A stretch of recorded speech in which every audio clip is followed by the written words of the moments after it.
ఓం నమ శివాయ. ఈరోజు మనం చూడబోయే దేవాలయం శ్రీ అర్ధరాజేశ్వర స్వామి దేవాలయం. ఈ దేవాలయం స్వర్ణముఖి నది పక్కనే ఆనుకొని భక్తులకు దర్శనమిస్తుంది. చుట్టూ చెట్లతో మంచి వాతావరణంలో ఈ దేవాలయం ఉంటుంది. అలాగే ఇక్కడ నాగులు మరియు కొన్ని అమ్మవారుల రూపాలు మనకి దర్శనమిస్తాయి. ఈ దేవాలయాన్ని కొత్తగా నిర్మించారు. చాలా అందంగా పెద్దగా నిర్మించారు.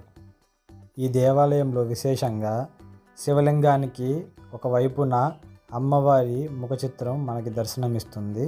అందువలనే ఈ దేవాలయాన్ని అర్ధనారీశ్వర స్వామి దేవాలయంగా గుర్తించారు. గుడిలో ఎటువంటి వీడియోలు ఫోటోలు తీయకూడదు. ఈ శివలింగం మొదట చోళుల ద్వారా గుర్తించి వారి చేతుల మీదట మొదటగా పూజలు అందుకుంది. దేవాలయం ప్రకృతిలో కలిసిపోయి ఎంతో అందంగా ఎంతో శక్తివంతంగా భక్తులకి దర్శనమిస్తుంది.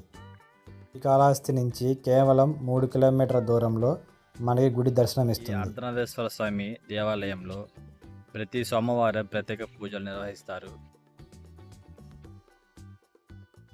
అలాగే ప్రతి సోమవారం మధ్యాహ్నం 12 తర్వాత ఇక్కడ అన్నదాన కార్యక్రమాలు కూడా జరుగుతాయి. ఎవరైనా సరే శ్రీకాళహస్తికి వస్తే తప్పకుండా ఈ విశేషమైన శ్రీ అర్ధనారీశ్వర స్వామి దేవాలయాన్ని దర్శించి స్వామి ఆశీస్సులు పొందాలని మనస్ఫూర్తిగా కోరుకుంటున్నాను. ఓం నమ శివాయ. సబ్స్క్రైబ్ చేసుకొని సపోర్ట్ ఇవ్వండి.